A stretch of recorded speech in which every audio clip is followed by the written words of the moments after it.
Ley del Efecto, tu podcast de salud y bienestar, donde hablamos de datos y no de relatos.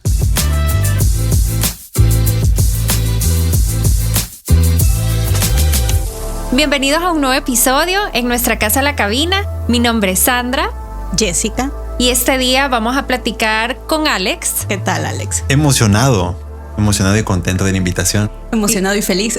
Y te tenemos como en incógnito. ¿Quién es Alex? Sí. Contanos un poco, ¿quién sos? Bueno, me dedico a la psicología de hace como unos 10 años, si no me sale mal la cuenta.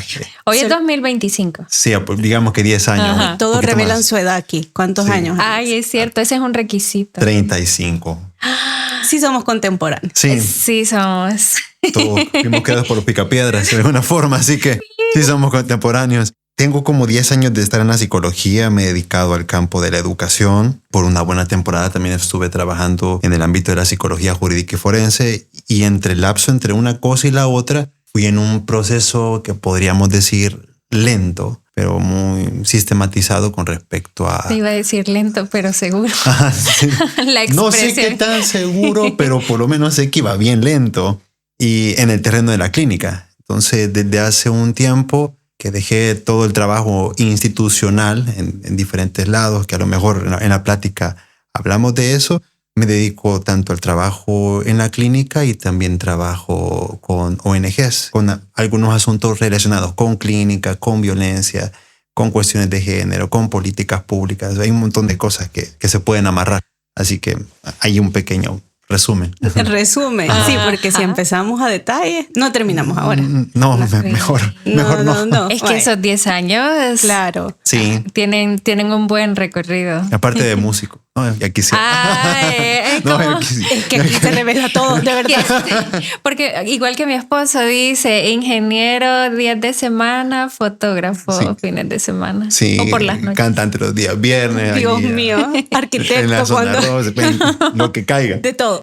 Y Alex, quizás comencemos y háblanos qué es ser un psicólogo en El Salvador. Es decir, es una pregunta bien compleja, pero creo que tú eres sumamente el indicado para contestar. ¿Qué es trabajar de psicólogo y quizás específicamente clínico en El Salvador? Lo curioso es eso, que ante la complejidad que esconde algo tan sencillo con respecto a un psicólogo clínico, se dedica al ámbito clínico, lo respondería de la siguiente forma. Creo que pensar en un psicólogo clínico o terapeuta, que quizás también sería bueno después platicar sobre la distinción de los conceptos, es como que si fuese el paso a seguir al culmen de tu carrera universitaria. Es decir, das por sentado que como estudiaste psicología, tu dirección es dedicarte al ámbito terapéutico, la clínica, abrir un espacio, escuchar gente. La típica burla de todos los profesores universitarios, van a abrir su changarrito con el DSM-5 en mano, como que si ya estuviese hasta una especie de... Ya preestablecido. Sí, es una viñeta, ¿verdad? De que eso es lo que uno tiene que hacer. Y es como que se desestimaran diferentes ámbitos de aplicación, lugares de trabajo, de pensar. Y uno se preguntaría, bueno, y si la finalidad es hacer terapia, ¿para qué vimos todo lo demás, verdad? Andar en la educación, la laboral. Ahora que se ha hecho bien popular, que todo el mundo quiere ser psicólogo forense y nadie sabe realmente qué es psicología forense. Entonces, ¿para qué se vio si el término es ese? Entonces, creería que es como la especie de el paso a seguir. Y la gente asume eso, ¿verdad? En la teoría de estudiamos psicología, entonces nos ven como con ese potencial para... ¿Y no te ha pasado justo eso? Que a mí me parece bien literal, ya está como la etiqueta. El molde. Sí, y sabes que todo el mundo cuando tú decís que sos psicólogo, ¿cuál es, Alex? ¿Cuál es de lo que sufrimos? Ya me está analizando. Es decir, porque creo que lo que tú estás diciendo es eso. Se asocia que como sos psicólogo, sos clínico, y al ser clínico significa que estás evaluando o que incluso podés decir una recomendación bien a la ligera sobre un problema. Entonces ya es como que se da por hecho, ¿no? ¿Te ha pasado? Sí, como que supiéramos cosas de más, ¿verdad? Usted ya sabe por qué hice tal cosa, por qué agarró el vaso de tal forma. Bueno, de hecho, sabemos más de la gente más que por lo que hacen que por lo que están diciendo, pues porque les preocupa tanto. Que me estés evaluando. Sí, mire, y es cierto que si me toco el pelo cuando estoy hablando y la información es bien escasa y tenés que explicar, ¿verdad? Pero todavía estás procurando pues dar una orientación. Es como, mire, Pero es lo que dice, ¿sabes, Alex? Porque se deja de lado y de afuera que hay otros marcos y que la psicología es sumamente amplia. Una vez tú decías, y aquí va a salir cómo es que nos conocemos con Alex, porque con Alex discutimos las ideas, no discutimos entre nosotros como personas. Claro. O sea, ahí, sí. Y Alex, una cosa medio hostil, ¿verdad? A veces, pero con Alex en algún momento lo decíamos, y tu frase que a mí me ha quedado como muy repetitiva, como varias psicologías, ¿no? Sí. O sea, no es la psicología como algo que lo pudiéramos resumir. A mí me gusta hacer siempre la comparación que en las ciencias, la física, la biología, todas encontraron un camino más, digamos, claro, pero en la psicología todavía no. En la psicología todavía nos pesa los antecedentes históricos, todavía nos pesan las dualidades, todavía nos pesan muchos aspectos. Y es que el objeto de estudio es complejo y es cotidiano. También. Entonces, y aquí entraríamos ya en otros aspectos, pero está en lo cotidiano. Yo siempre lo digo, donde hay una persona, donde hay un organismo, podés hacer psicología. Pero por lo mismo, partamos de eso y quizás tú eres el indicado para irlo delimitando, Alex. El terapeuta en El Salvador. Ya dijimos el psicólogo, ¿no? Amplio, pero el terapeuta. Sí, ¿sabes qué? El tema quizás arrancaría con esto. El tema de diferenciar para mí lo clínico y lo terapéutico tiene que ver con una especie de aclaración o por lo menos de algo que nos sirva como un marco de clasificación. No me gusta mucho siempre clasificar cosas, pero por lo menos para orientarnos de cómo podríamos desglosar la psicología. Entonces, cuando se ocupa la palabra clínico, particularmente soy partidario de pensar que lo clínico hace referencia en primer lugar a algo metodológico. Es decir, uno puede leer algunos textos que dice se aplicó un método clínico para hacer el abordaje de determinada situación. Y cuando uno lee terapia es un ámbito de aplicación. Entonces, como la psicología se aplica para el ámbito de restaurativo, para ocupar las palabras, atender una modificación de algo, adaptar algo, hay en sinfín de palabras que existen. Entonces, el juego que tenía antes con los estudiantes cuando daba clase sobre estas cosas, de ahí me hice muy intolerante para dar clase sin llegar a los 40, ¿verdad? Lo tuve antes. Ajá, porque estás joven y se retiró temprano. Sí, me retiré de ello. Esto pero no es para mí. Yo les decía que era bien gracioso si pensábamos que podían existir terapias psicológicas sin clínica y clínicas que no derivan necesariamente en una terapia. Entonces, explica eso un poquito más despacio, que sea digerible para las personas. La terapia sería pensar que eso que el psicólogo va a hacer conmigo tiene como finalidad atender un asunto que yo requiero porque algo me está molestando. Como que algo está mal. Algo no está... Tengo un malestar. Sí, un malestar, algo no me cuaja. Yo no cuajo, ¿verdad? Con el ambiente. No estoy como sintiéndome cómodo con determinado tema, con cierta relación, con cierto trabajo, con ciertas ideas que tengo a diario. Entonces, la terapia es cómo se aplica un determinado cuerpo de conocimientos para atender ese asunto. Pero esa terapia puede tener dos opciones. Lo digo nada más en el ejemplo de la palabra clínico, porque se puede hacer bien amplio. Puede tener dos opciones. El terapeuta que me atiende puede ocupar un método clínico o puede ocupar un método no clínico. Y ahí es donde uno se queda, ¿cómo así? Porque como son las palabras entremezcladas, ya estamos acostumbrados. Incluso yo al principio que le digo, trabajo en la clínica, le digo, como haciendo referencia a lo usual de tener un espacio, un lugar. Cuando digo que se puede hacer una terapia sin clínica, me refiero a que puedo prescindir yo de escuchar tu punto de vista, el valor que tú tenés sobre determinados asuntos, cómo constituís tú algún tipo de significado, de utilidad de determinada cosa y me puedo fijar en otras. Entonces, ¿sabes? Que esto que estás diciendo, justo creo que en otros países no se habla de una psicología clínica. De hecho, creo que nosotros sí lo utilizamos a nivel nacional, local, digamos, y en otros países también, pero no es como la psicología clínica, porque justo pareciera que estamos focalizando una patología, algo que no está bien y que se sale de una norma. Entonces me hiciste recordar, mejor dicho, que hay cierto como debate justo por eso, porque en otros lugares podemos decir que se habla de una psicología, la psicología de la salud, por ejemplo, ya no está tan a decir que es esa etiqueta clínica, ¿no? Pero a nivel nacional sí lo seguimos utilizando. Ahora, tú sientes, piensas y has visto en tu experiencia, Alex, ¿por qué las personas van a terapia? Solo terminaría con una cosa. ¿Por qué la cuestión de ser salvadoreño, terapeuta, todo eso, como que no lo entendí? El tema que quizás, porque no puede ser como genérico, pero por lo menos me da la impresión o algo intuyo al respecto, pero un terapeuta salvadoreño es de alguna forma el que tiene que lidiar con cierta tendencia del espacio cultural, social, intersubjetivo, del grupo social, que nos ven como que si tuviésemos un algo que requieren para poderse poner otra vez en juego. Como para resolver. Sí, y un carácter demandante en ese sentido de lo que se espera del psicólogo. Entonces me he topado en varias ocasiones donde la discusión es esa, o sea, usted no está haciendo algo, usted no me está diciendo tal cosa, ¿por qué no me está diciendo? Esperan que la resolución del problema esté en el terapeuta. Sí. Es decir, que vas a consulta y ya esto se resuelve. Sí, por ejemplo. Y tendrá un montón de implicaciones el tema de que tengan sobre ese imaginario una especie de un saber preestablecido de parte de nosotros que podemos resolver las cosas. Pero es eso, como que ahí donde se vaya al psicólogo, terapeuta, es como algo que requiero, algo que me falta, es decir, lo que necesito. Habrá que ver en qué medida es cierto tal asunto o qué psicología le propone tal cosa y cuál no se lo propone. Entonces, eso es otro tema a discutir. Quizás también para salirnos del sesgo que usualmente creo que ya no es tan común. Cuando escuchábamos, la gente que va con los psicólogos es porque está loca. Y ese era un tema ¿Crees usual. que ya no es tan común? ¿Realmente será así, Alex? Últimamente yo ya no me he topado con eso. Y recordemos que ese tipo de cuestiones de la cultura las sabemos por el día a día, por las discusiones que tenemos.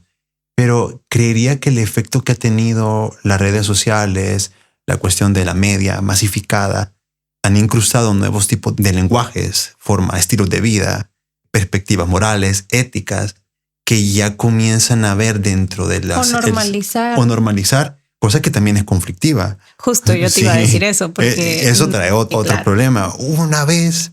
Se puede chambrear aquí, ¿verdad? Sí. Este espacio es para eso. Bueno, no era paciente, entonces la Junta de Vigilancia no va a aparecer ahí con pistolas, así dicen, ¿verdad? Que llegan con pistolas armados. Inmediatamente, como detenido, el ¿verdad? FBI que te sí, identifican. No fue paciente, pero el tipo realmente pagó porque él quería que yo certificara el diagnóstico que se hizo con un tutorial de YouTube. Y se molestó porque... Claro, qué llamativo ese caso. Porque yo no lo certifiqué y yo me procuré mejor cuestionar ¿para qué lo requería tanto el asunto? Pero no era tanto el hecho de me está solicitando que certifique esto, sino que es como, ¿y esta persona? ¿Para qué lo querés? Ajá. Entonces, y él me decía, mire, doctor, arquitecto, albañil, lo que sea, ¿verdad? Me decía él, fíjese que yo he leído esto, tengo esto, mi diagnóstico es tal. ¿Dónde lo leíste, verdad? Entonces, bueno, lo vi en YouTube. Vaya, buena fuente de información. Entonces seguí contándome y él me decía, tengo tal cosa. ¿Y para qué todo cuadra? Cuadriculado, ¿verdad? Cumplo los criterios. Sí, él decía, mire, hasta 6 semanas tengo con tal asunto. Entonces quiero que usted me certifique que lo tengo. Bueno, si en tanto querés saberlo, o sea, ya está claro, yo no tengo nada que agregar aquí, ¿verdad? Sí. Entonces, ¿qué te puedo decir? Y se hizo un pequeño, yo no llamaría quizás hostil, pero se molestó porque yo no seguía participando de eso. Pero te das cuenta que el tema de la masificación de la información les proporciona nuevas herramientas e insumos y podríamos empezar a pensar en cómo psicologiza una serie de situaciones que antes no estaban. Si antes de seguro estaba todo, como no hayamos cómo ponerle a esto, mira, la tristeza. Culturalmente hay gente que dice, fíjese que fracasé, ¿verdad? Tanto tiempo que trabajé en el ámbito público, gente que venía de zonas fuera de la capital, hablaban acerca de sus estados particulares y denominaban fracasé, ¿verdad? Como mamá. Entonces, ¿qué intenta decir? Y a lo mejor en la descripción, poco a poco se refería a la tristeza, se refería a un estado particular, pero tenemos como los dos polos. O sea. Y mira, que ahorita me hace recordar estos términos, ¿no? Que si te fijas son los actuales.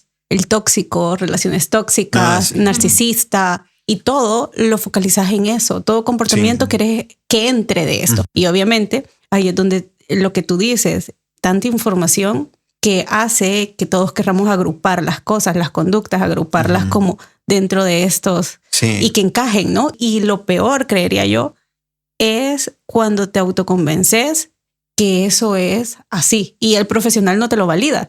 Así como tú lo estás diciendo, que creo que eso que te ha pasado...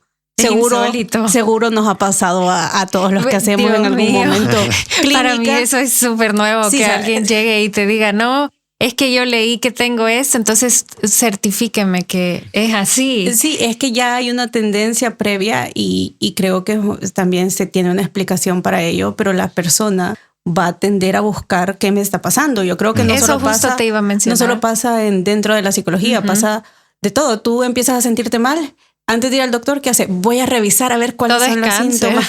Por cierto. Sí. Entonces, si te fijas, ya es como algo que también es una conducta que se está generalizando y está presente. Y siempre lo he dicho, a mí me gusta cuando pensás en la historia, y saludos al doctor Mena, que dio con el clavo empezando con las historias, pero a mí me gusta cuando pensás en la historia y ves que al ser humano siempre le ha interesado saber. Y la gran pregunta, ¿por qué me pasa lo que me pasa? ¿Por qué me siento como me siento? ¿O por qué pienso lo que estoy pensando?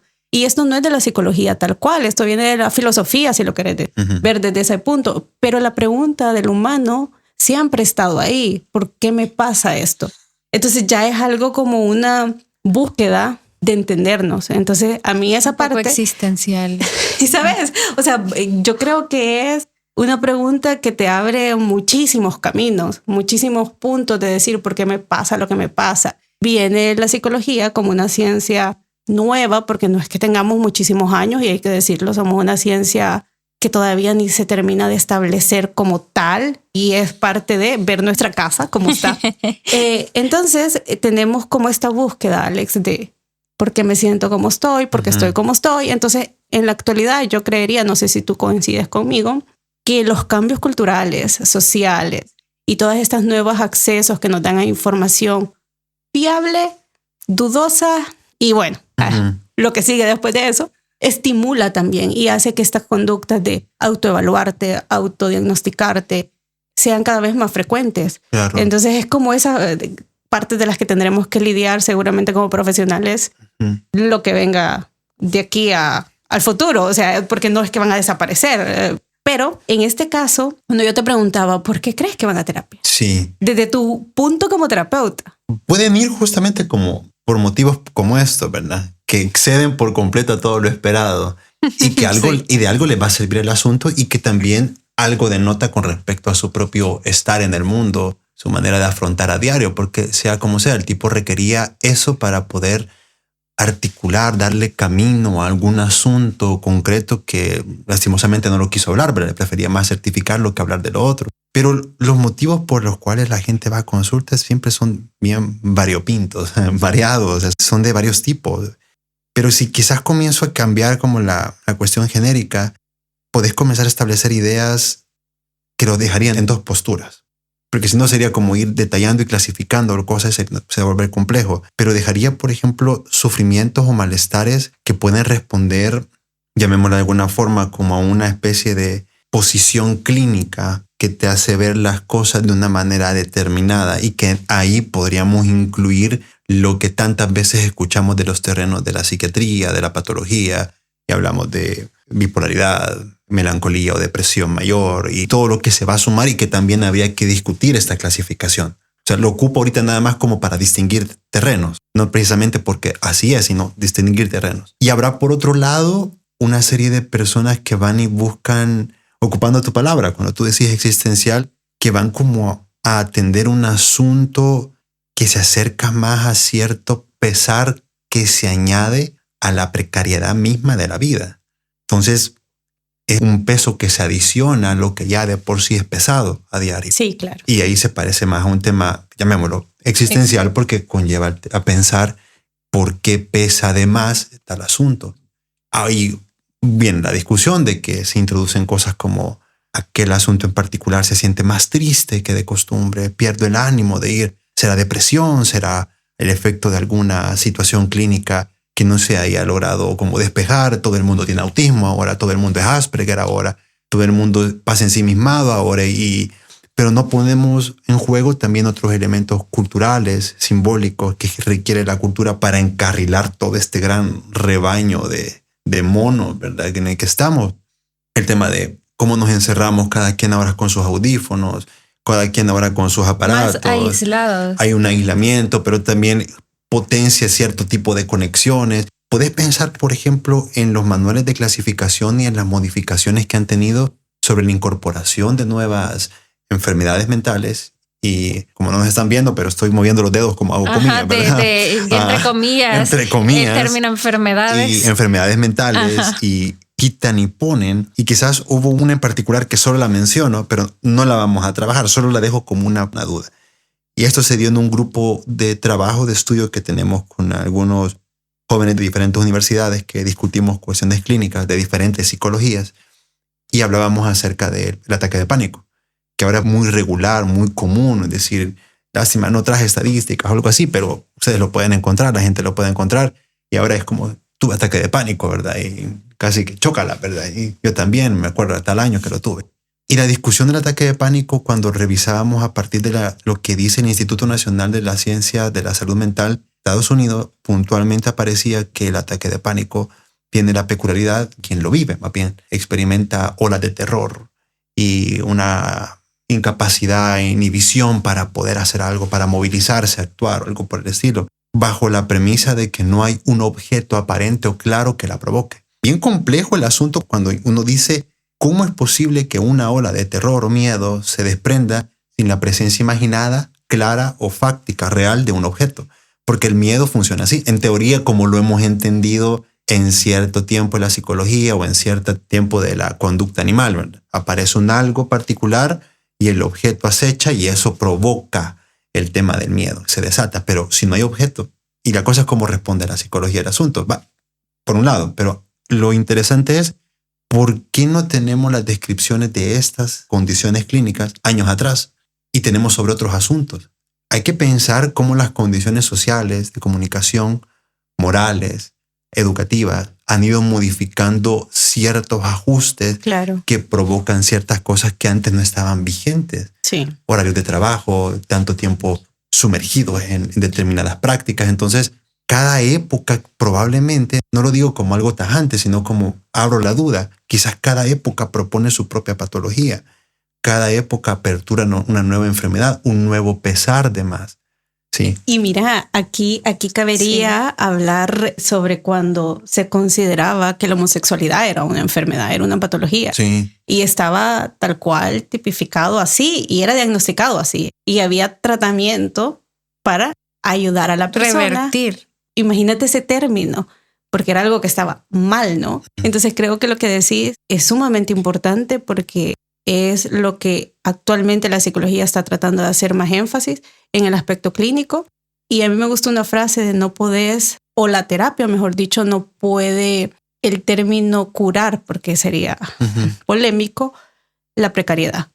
Es decir, cuando estás en situaciones y contextos precarios, y vamos a utilizar la frase, el sujeto enferma, si lo querés ver así, porque si los problemas son enfermedades, ¿qué?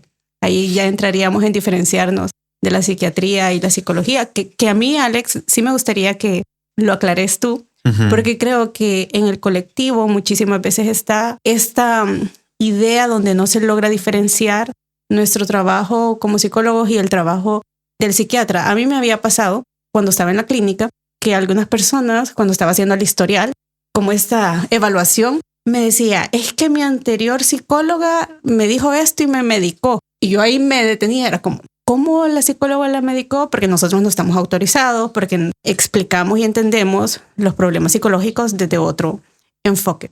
Entonces, cuando tú vas haciendo la entrevista, entonces te vas dando cuenta que no era la psicóloga, era la doctora, era la psiquiatra, pero nos hacen como esta línea, ¿no? De que como está ahí en terapia, es el psicólogo, pero no, muchas veces es un tratamiento distinto porque es un tratamiento psiquiátrico. Lo generalizan. Sí, pero vos vas a encontrar eso. No sé si a ti te había pasado, pero cuando tú ya hacías tu trabajo de investigar y veías las observaciones, no era el psicólogo, era una psiquiatra. Y por otro lado, cuando es peor, que es ni tan siquiera ni psicólogo ni psiquiatra, sino otra cosa. Entonces tú te das cuenta que estuvo en un tratamiento y no era ni el psicólogo ni el psiquiatra, era una persona apasionante de la salud mental con estas buenas intenciones por ayudar, que se entrenó en algún curso de vida. De 6 meses. De 6 meses.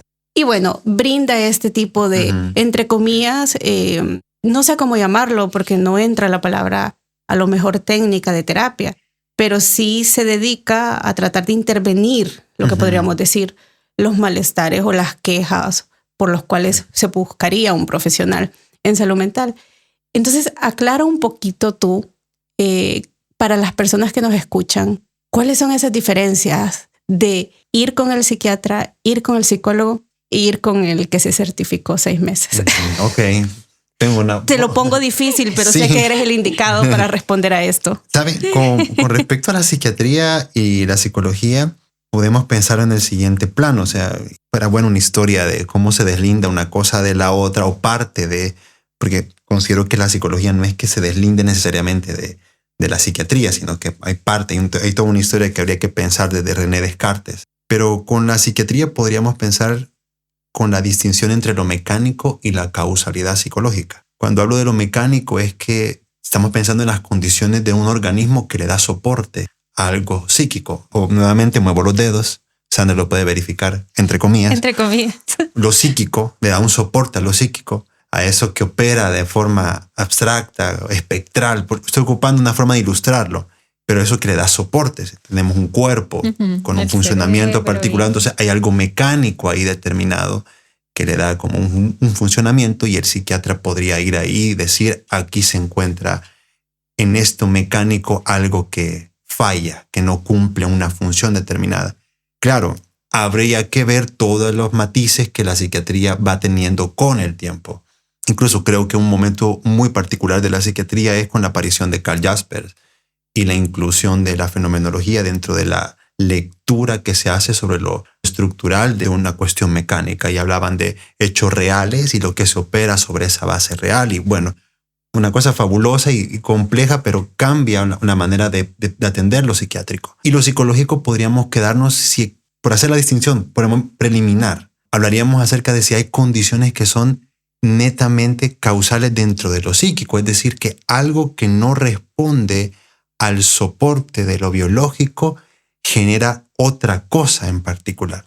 Genera un efecto, pero no hay una forma de poder localizarlo en el cuerpo. No hay una forma específica de poderla delimitar y decir, es que eso tiene que ver con que algo en la cabeza no le cuadra, con que hubo una ingesta de tal cosa y lesionó determinada parte del cerebro, porque evidentemente tenés elementos causales que dicen, ahí falló algo.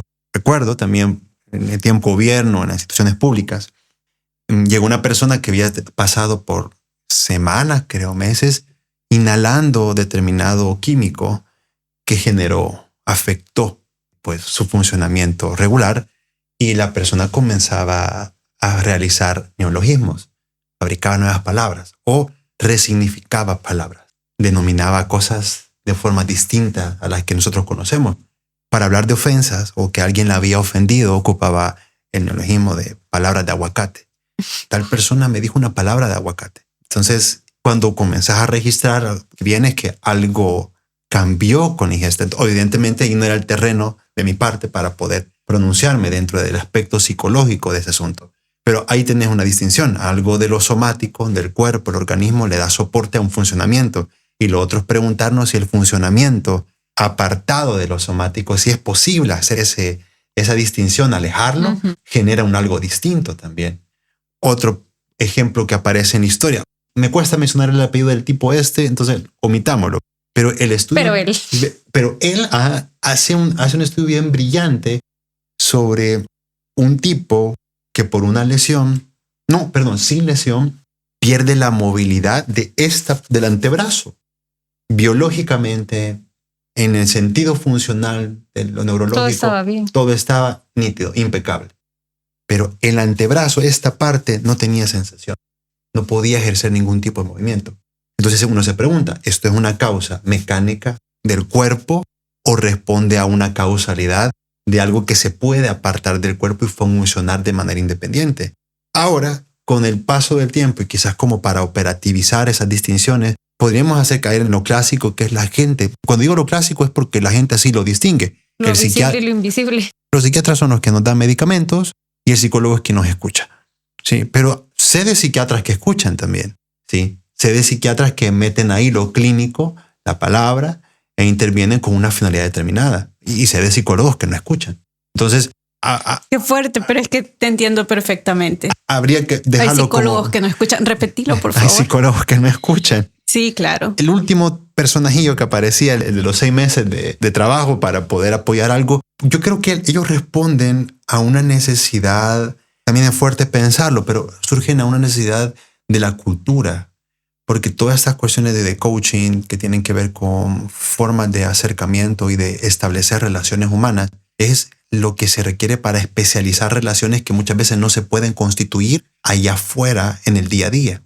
Entonces, generamos como cultura formas breves, inmediatas, rápidas de poder generar estos contactos que se pierden a diario. Entonces, el coaching de vida, por ejemplo, en lo que sea que entienden ellos de poder objetivar la vida en pequeños objetivos de sesiones de 30 minutos por 10 semanas y ganar buena plata. $150. Me pasaría. No. Entonces, pero independientemente de eso, te das cuenta que la gente lo requiere porque no puede mantener esta conversación con respecto a la vida diaria con otras personas, que es eso, una relación especializada, ¿sí? Cuando hacíamos la broma, te pago por ser mi amigo, en cierto sentido se va acercando un poco a esa modalidad, porque nos topamos con que no podemos platicar sobre eso con la gente a diario. Mira, ahorita me hiciste recordar, Alex, que justo una de las críticas de una colega era esa. Decía, creo que estamos como sociedad bastante mal cuando tenemos que ir al psicólogo para sentirme escuchado, para sentirme validado, para sentirme un espacio seguro, porque nos hace ver que nuestro entorno, nuestros contextos, que antes funcionaban y obviamente tenían esa función de sostenerte en tus crisis, de tu red de apoyo, y se enfatizaba mucho esto, parece que cada vez se va haciendo más todo individualizado. Entonces vos necesitas recurrir al profesional de la psicología porque ya no te puedes sentir seguro de yo venir y decir, por ejemplo, Sandra, me pasa esto, y tener esa conversación que nos sostenga y que sea lo que de alguna manera vamos a poner entre comillas, como dice Alex, yo necesitaba en ese momento.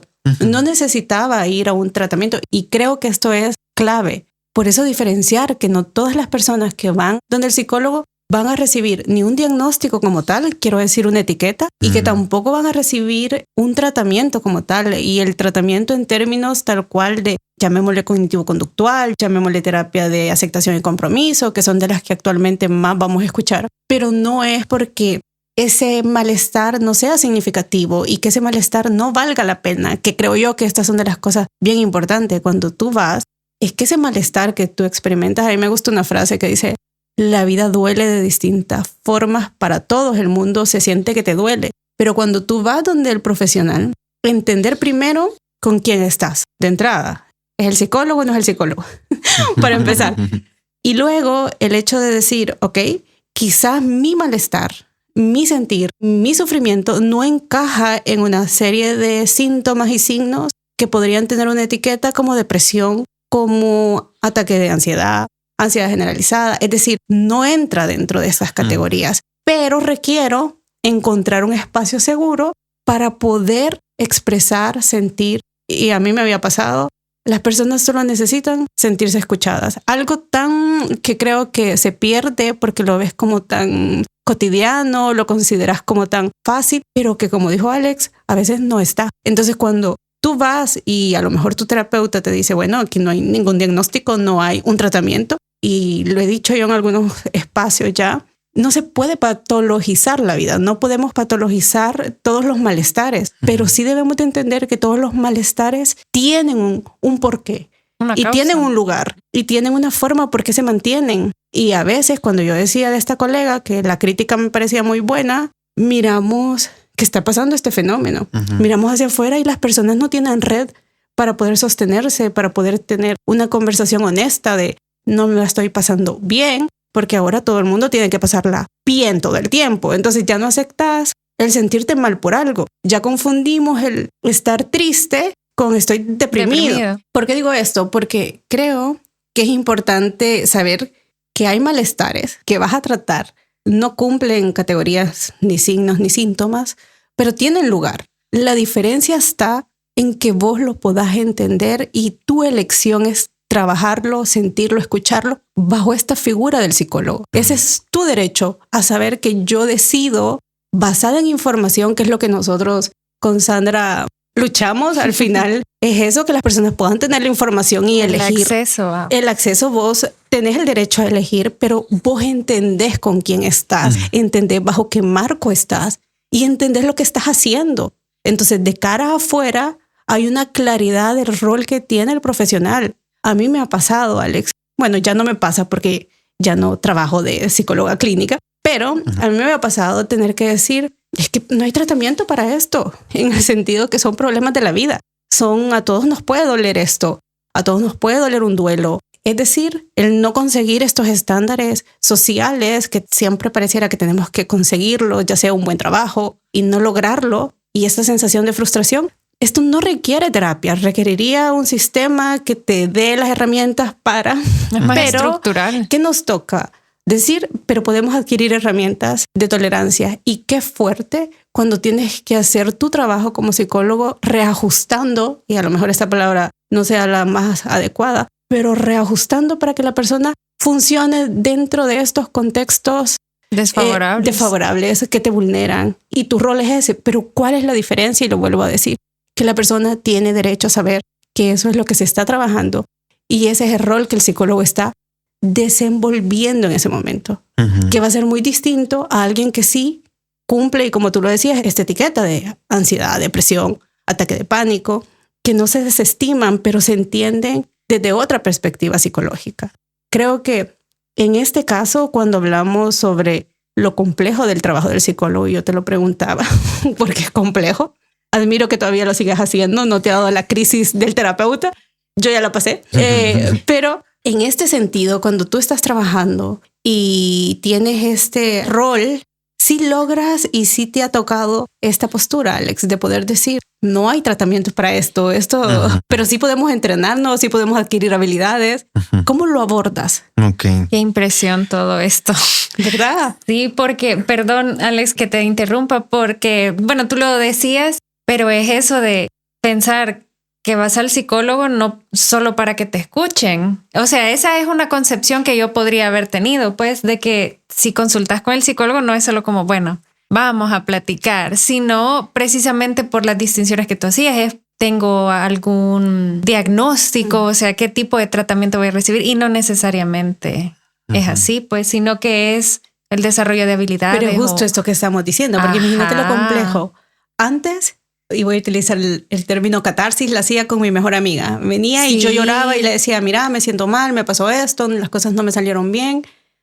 Y si ya no tenés eso, y si no tenés estos ambientes seguros donde puedas ir, llorar, quejarte, a mí me encanta la queja, porque siento que son de esas conductas que te hacen señalar un malestar y hay que usarla. Invito a que la usen.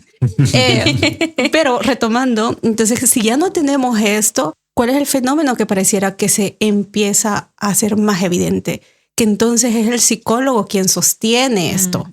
Entonces, y aquí entra que muchas personas se sientan con la voluntad de querer ayudar a otras, pero no están ni preparados ni especializados, porque la ética te diría que tú entiendes que lo que estás haciendo no es terapia, pero sí es necesario porque esta persona tiene un malestar, un sufrimiento que le aqueja y que, dado el contexto, no parece encontrarse ahí un lugar seguro para que sirva como ese catalizador, ¿no? Entonces lo vemos tú y yo, bueno, lo veía porque ya no, en la clínica. Estoy intentando ordenar todas estas ideas. Sí, porque hay otras que están aquí también en el aire pasándome.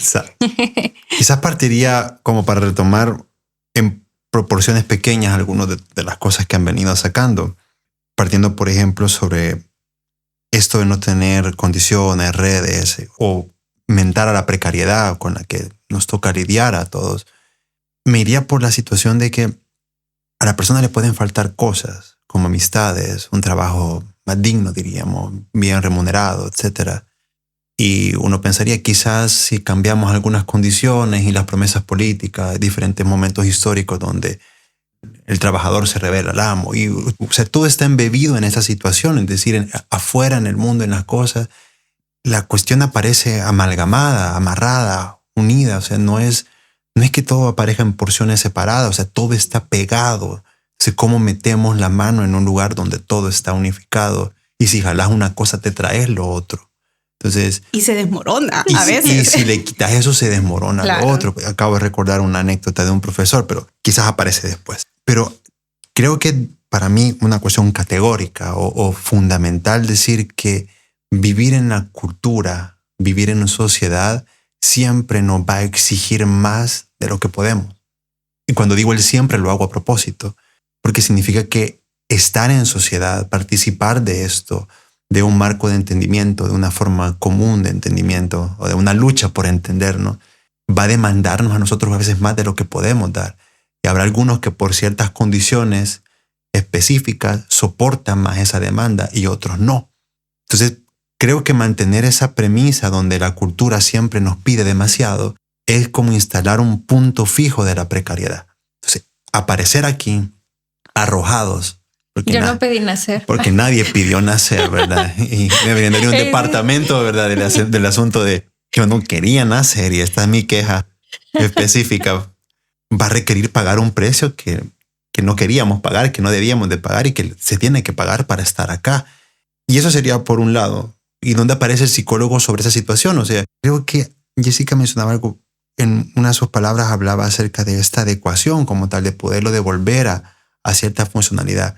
Y con esa palabra, a lo mejor logramos resolverla más adelante, pero adecuación nos permite pensar cuál es un horizonte de la psicología. Cómo adecuar a un contexto, una situación concreta, a un episodio particular. Yo lo llamaría adecuación imaginaria por motivos bien concretos. No cuando digo imaginaria me refiero a algo fantasioso, algo que viene del terreno de las caricaturas o de los cuentos, sino imaginaria en tanto requiere de una imagen que le otorgue consistencia a las cosas.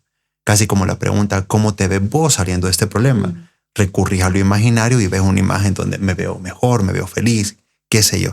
Solo poniendo como en perspectiva. Y que estaríamos diciendo que funcione para la persona, no es que es para la sociedad. O sea, no es eso, ¿no? Haya un ajuste para y devolverlo nuevamente, introducir al terreno de cómo está la situación funcionando social. En ese sentido, la psicología, aquí viene una crítica, tiene muy poco de político. Cuando digo de político es que poco va a cuestionar los sostenes en el sentido del funcionamiento específico de todo lo demás, sino que son lo estructural. Lo estructural, pero pide los cambios específicos para poder sostener determinados funcionamientos. Entonces la empresa le ofrece atención psicológica a la persona para poder solventar algún asunto. O sea, la idea es que la maquinaria siga trabajando. Yo recomiendo un libro en todas partes donde voy con respecto a temas que tienen que ver con la salud, la historia de la clínica, etc. A Michel Foucault, La historia de la locura. Tomo 1 y 2. Historia de la locura. Ah. Entonces es un librazo, una tesis doctoral de psicología de Michel Foucault, donde va desglosando las condiciones estructurales que le dan alojamiento a la locura y cómo se va modificando la calificación del loco. Entonces, y a través de épocas bien particulares, y nos sirve a nosotros como un marco de trabajo para pensar el horizonte de la psicología es eso, cómo adecuar al loco a que siga funcionando a diario, que pueda volver a introducirse. Y ese es el criterio para determinar una eficacia, por ejemplo. Y pongamos el tema, va con el psicólogo saca su aparato de trabajos, independientemente qué tipo de psicología. Quizás vamos a hablar un poco de eso, el tipo de psicología que se va a aplicar. Y trazamos un plan, ¿verdad? Supongamos que es un psicólogo que planifica y arma el mapa. Bueno, vamos a atender esto, aquello y lo otro, por este y este motivo, etc. Ahora, se comienza a hacer el trabajo y resulta que la persona comienza a adecuarse a esta imagen planificada, ¿sí? A esto que clínicamente se ha diagnosticado, a esto que estructuralmente se ha fabricado para, en los términos que entiende la psicología, lo estructural también, ¿verdad? Pero aquí lo que queremos es esta adecuación, ¿verdad? Entonces, la gente te dice, te veo bien, te veo mejor, veo que ya te bañás, veo que ya sonreí, veo que ya te veo más cómodo con algunas cosas. Significa que en el imaginario algo comienza a agarrar constancia. Ya digo, bueno, trabajo, funciono, ya estoy aquí, me adapto. ¿Cuál es el criterio para que podamos pensar en la eficacia de un tratamiento con psicofármacos? Lo mismo. Hay una disminución de un aspecto sintomático o de un signo específico determinado por el campo en lo imaginario, donde alguien se le miraba desorientado o con la cabeza hacia abajo o no podía ver a los ojos. Y después viene la imagen y comienza a ajustarse y la persona ya mira, camina recto. Entonces hay una disminución en el campo de la consistencia del imaginario. Entonces hay mejoría como tal. Pero también yo me hago preguntas de, ¿y si los malestares se mueven para otro lado? ¿Y qué tal si el malestar se fue para otro lugar y no está ahí? Sí. ¿Pero a dónde? ¿Cómo? Eso habría que pensarlo, dependiendo la psicología que se plantee esas preguntas, porque no todas lo van a hacer.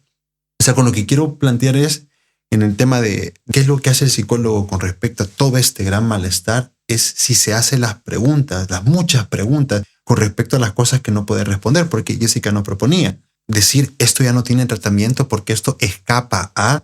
Y claro, puedes pensar sobre ese contexto, es decir, la gente, yo no le puedo quitar el mal trabajo que tiene, yo no le puedo quitar también los tráficos con los que tiene que lidiar. Ha sido un montón de bromas con respecto a la vida cotidiana. Se imaginan, es decir, que hablábamos de sexo, bueno, con un grupo. Y recuerdo que la plática estuvo bien amena, ¿verdad? Cuando metes lo sexual es como que todo el mundo quiere hablar, ¿verdad? Pero realmente nadie lo quiere decir. Entonces está ahí, pero nadie mete las manos.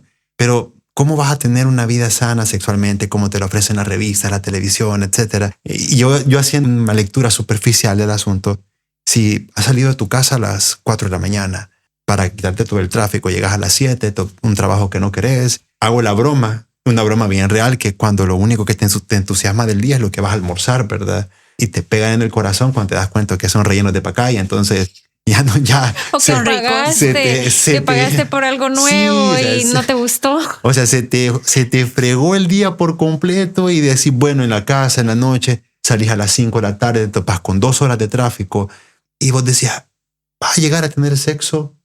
A platicar, a acercarte con tu pareja o alguien? No querés eso, estás cansado. El sexo requiere tiempo, requiere juego, una interacción, un intercambio, una demanda de cosas que ya las dimos en todo el día. Entonces uno dirá, eso yo no lo puedo atender, o sea, ¿cómo, verdad? Me voy a parar ante el sistema del mundo y decirle vamos a cambiar para que don fulanito tenga sexo diario y viva feliz. O sea, no se puede hacer. Pero nuestra cuestión o mi postura es, ¿qué es lo que hacen las psicologías para cuestionarse sobre estas cosas? Porque ahí nos quedamos con una cuestión. ¿Hay margen de libertad para aquel que vive en esa situación? No es porque pretenda resolverlo ahorita, pero es como la pregunta. Entonces, ¿qué le puedo ofrecer cuando viene por una cuestión diaria de un pesar donde uno se pregunta, ¿lo eligió o lo eligieron para vivir eso? Y la peor fuera, ¿y qué tal si él colaboró y coparticipó para la elección de ese asunto? Pero nos planteamos, ¿todas las psicologías se plantean eso? Probablemente no. ¿Qué es lo que hace cada una? ¿Dónde dictamina sus límites, sus tiempos, sus ritmos?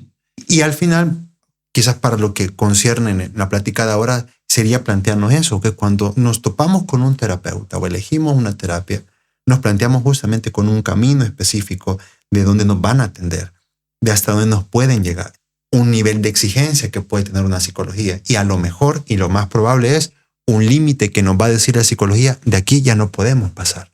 Hasta aquí nuestra interesante plática con Alex. Los invitamos a escuchar la segunda parte de este interesante episodio. Pero recuerden que nos pueden escuchar a través de Apple Podcast, Spotify, iHeartRadio, Amazon Music y Deezer.